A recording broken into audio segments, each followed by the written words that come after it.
It's been a long time since I've seen a market just flatline like this one today. We came in expecting that we would hit at least quickly Dow 20,000. We never did. All day long, thus far, we've been down 14 or 15 points. However, look at that level, 19,960. At that level, this entire stock market has gained $1.86 trillion in value since the election.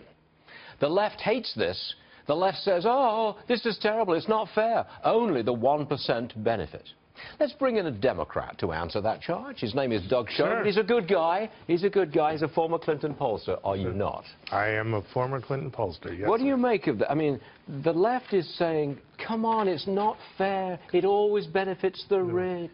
Stuart, I'm a free market Democrat. There's no such thing. Yes, there is, sir. I'm a living embodiment of its existence. You're a dinosaur. Well, I may well be. I may be vestigial, but I'm not extinct. Vestigial. But let's be clear. The Democratic Party used to stand for capitalism. And lots of Americans, even middle income or working Americans, own stock through their 401k or pension. Yes, they do. So this is good news for all Americans. There's something more fundamental. We are one nation, Stuart. We're not Democrats and Republicans, liberals and conservatives. We're all Americans. And as all being one America, we want Donald Trump to succeed because he's the U.S. president, not the Republican president or a conservative or president. No, that's true. Not in your party. Stuart, I don't mean to in this country, we all stand for that. I think you stand for it. Yeah, I want Donald Trump to succeed. No, I want to return to prosperity. We all do. Oh, I think there's a good many leftists who are pulling for Trump to utterly fail. What I would harp on if I were you is the fact that this country is under siege. We must pull together, not attack the left, but beseech and entreat the left to join in a broad effort to take on Russian aggressors, terrorists, as we're now talking about. That, to me, is the challenge as we go into the holidays. You've obviously seen their reaction to the election result. They are apoplectic. And that is precisely why I'm pushing back on something that hopefully you agree with. Well, you've lost control of your own party. I just asked if you agree. Wait, of course I agree. Well, good. That's what's most important. Anybody in your party who believes passionately in the success of Donald Trump, because that will be good for America. I believe in the success of America. You do, but they don't. Well, they should, Stuart. And I know that it would be better for America if we all focused on the greatness of America as we approach Christmas and what we can do to fight the scourge of international terror, Russian expansionism, and the Chinese taking away our influence in Asia. Well, what is your party doing? Seriously considering putting Congressman Keith Ellison at the top of the Democratic National Committee. I am pleased that we have a Senate Select Committee to look at Russian hacking and Russian expansionism. And as to Ellison, I would prefer he goes away. He should not be the DNC chair. But he won't go away. But we should talk about what we're doing on a bipartisan basis in the Senate to keep America strong and free. That's what makes me proud. Okay.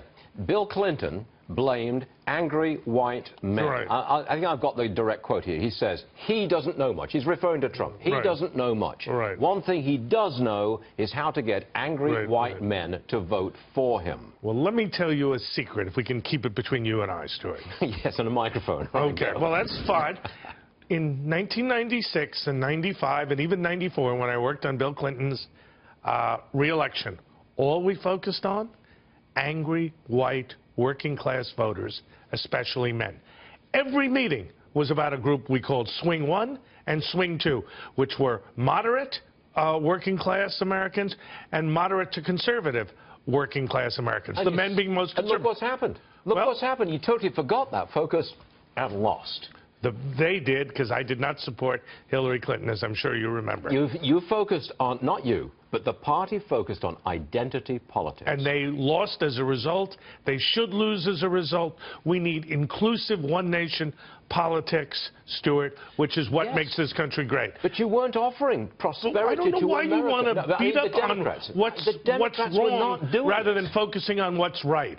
I'm somebody who really does believe in America first. I'm proud of the country. Hopefully the Democrats and indeed all Americans will learn from this experience. I'm giving you a platform to address your fellow Democrats and tell them where they went wrong and how they can go right by supporting prosperity in America. And I've just done that by saying I support our President Donald Trump to promote prosperity and our influence being restored overseas. I stand with that, and with the scourge of terror in potentially Turkey and in Berlin especially, Stuart, I hope you'll join me in welcoming and praying that the next administration has the success for all Americans we are both seeking. What do you think I've been doing for the last 6 weeks? Well, congratulations. For the last year. Because you've been beating me up over the Democrats, and I'd much rather talk about what's right with America than what's wrong with a political party that's in decline. I want to see the mail that you get after this interview, because